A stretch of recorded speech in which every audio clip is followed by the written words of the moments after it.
So I was just coming up to the barn to take a look at this Canadian Curtiss-Wright engine for the John Deere 400, and I was just looking because I got a carburetor kit for it, just making sure that it's the correct size for this Walbro carburetor. Some people I've seen have installed a Mikuni carburetor, a newer carburetor that you find on the Kawasaki engines, but I want to stick with this one because once you rebuild it, it's okay. They're fine. And I took the plate off just to inspect that the flywheel was still in decent shape. Teeth look okay. A bit of rust. Still looks okay. It spins over. Just wanted to make sure it was still usable. Looking at a starter for it, actually. Electric starter. But it looks like it's in good shape. Hopefully it won't have any problems if it does have a starter with more torque than a person spinning it over. More engines in the pile. So I also bought some more parts on eBay for the John Deere Trailfire 79 Trailfire engine that is in the 400 currently. And the got a new pull starter on it. Just wanted to get a proper one with rope. It has a lot of compression, but the reason for it having such resistance is actually poor bearings, poor crank bearings. So I'm going to take this engine out.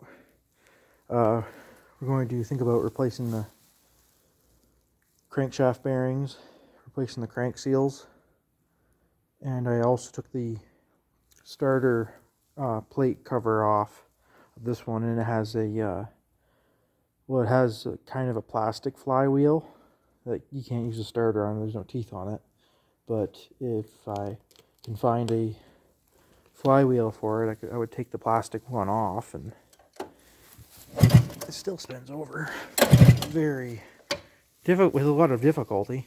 It has a good compression because they rebuilt the top end. They put new pistons and new compression rings, but they didn't do anything to the bottom end. There's a lot of resistance from the bad bearings, old bearings. And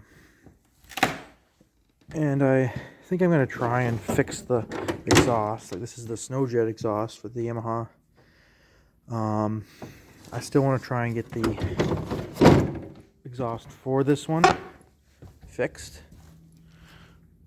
I'm going to try some muffler weld. It's just a kind of a silly putty for mufflers. Get it kind of patched up.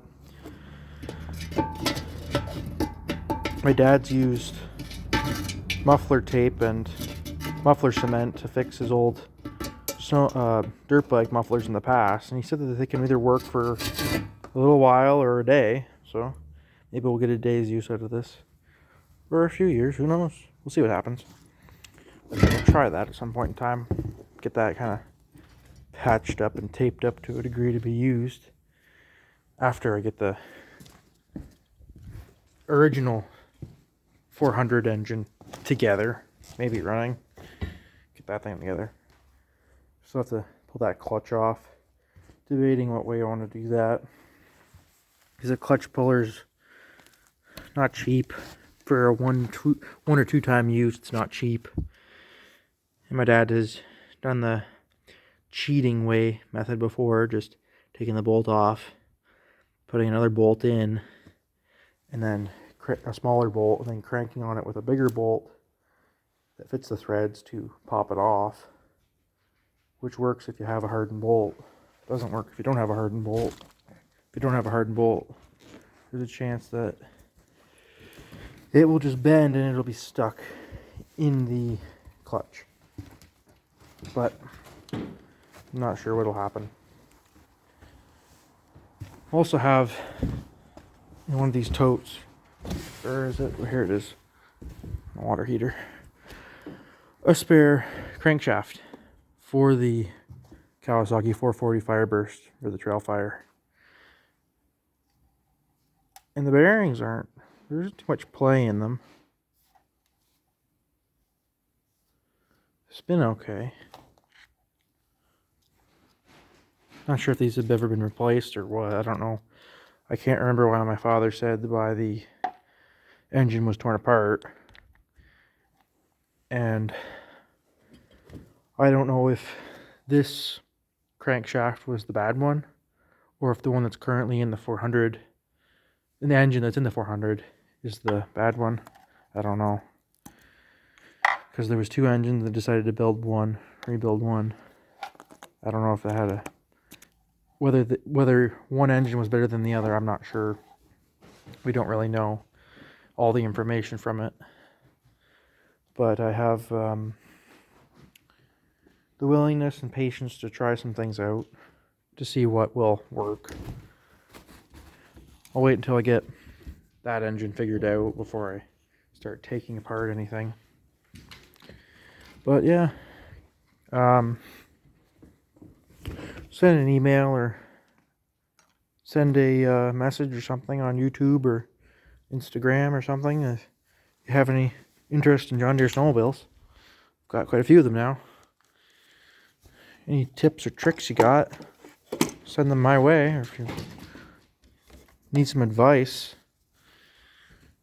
got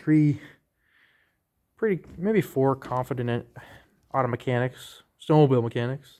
They give you some advice. But yeah, this is how it goes on Boxing Day, 2021, after Christmas. Oh, here I should give a little talk about this little unit. This is a 1982 or 83 Yamaha 185 SR185 Exciter. I got it from a guy in Toronto for $450, and I wanted it because of the engine. Again, I'm thinking putting this engine in a three-wheeler. It's a 5-speed, 4-stroke, and it runs great. It doesn't knock or tick or anything. But my dad's dirt bike, which is just a SR185 Yamaha with DT 125 front end and a Suzuki, what is it? Slipped my mind. Suzuki 650 shocks on the back. So the thing is a lot higher. But it's a good dirt bike. It's got mud tires on it. And so I was thinking about putting this motor in the three-wheeler, or putting mud tires on this thing and jacking up the suspension, if possible, to find parts to fit. I don't know. 'Cause Dad's bike has been very reliable for the past going on almost 30 years. It's been an amazing dirt bike. And I wanted to make one similar to it, or put this in the three-wheeler. Put this motor in the three-wheeler. Really reliable motor. Yeah, so